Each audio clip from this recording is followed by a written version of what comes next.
Every once in a while in mathematics, you're going to come across different symbols for different types of operations or things that we do to numbers. And so one of them is this idea of absolute value. Now, this actually happens to be what we call a function in mathematics. But for right now, before I define it as a function, I just want to define it in terms of distance. So when we think about absolute value, what we're really asking is the question to the audience or whoever's reading it is how far from zero is your number. That's the whole idea behind absolute value at kind of a remedial or a basic level until we get to a point where we're talking about functions. So, let me give you a couple examples and I'll give you the notation for it, and then we'll discuss where you should just be a little bit careful.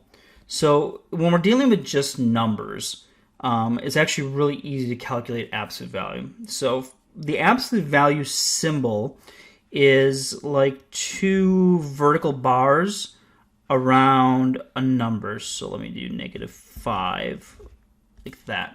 So we would read this as the absolute value of -5.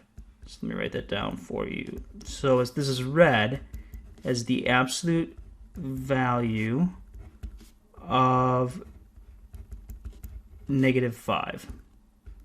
That's how we go ahead and we read that. So what we want to do is we want to say, okay, for the number that's inside here, how far away from zero is it?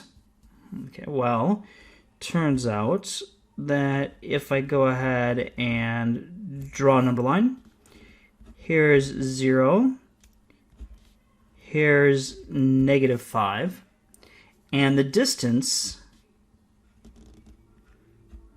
between these two numbers is 5 units. And distance in mathematics is going to be quantified as a positive value. So this is always positive. So what we say is that the absolute value of -5 is equal to a positive 5. Now, some students like to think, well, if I have a negative in here, I just get rid of the negative sign. And that works typically like high school teachers or middle school teachers will teach it that way so that students remember it for a standardized test. This is a little bit different when you're watching this video because we're not working towards a standardized test, likely. And so what I want you to, I don't want you to think about it in terms of just dropping the negative sign. It works. It's just not the best way to think about it because when we have weird things with variables, then it doesn't work.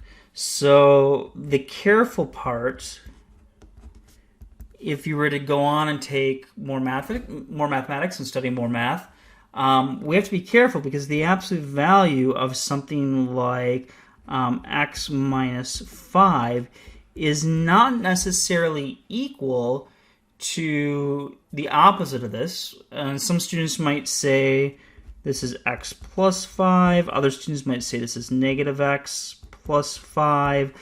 There's a whole gamut of what students might say this is equal to. So once we put a variable in there, we got to be careful. For right now, let's just talk about just putting numbers in there. And so when we're doing just numbers, we don't have to be as careful. We can just take a look at distance. So if I would say something like, what's the absolute value of 16? Well, 16 is 16 units away from 0, so this is equal to 16. If I was to ask, what's the absolute value of -3? Well, that is 3 units away from 0. Now, I also want to point out before I stop this video, because this is a really relatively easy topic once you understand what the symbols mean. These bars also, they work like parentheses or brackets where we have to work what's inside of them first. So if you had something like this, 5 minus 7 with the absolute value, we work what's in the absolute value first. So 5 minus 7 is a negative 2. Then we take the absolute value after we've simplified as best we can inside here. And so that becomes a positive 2. So again, think about absolute values like parentheses, whatever's inside of them. We want to go ahead and we want to work that first. Okay, so that's your just a brief introduction to this idea of absolute value.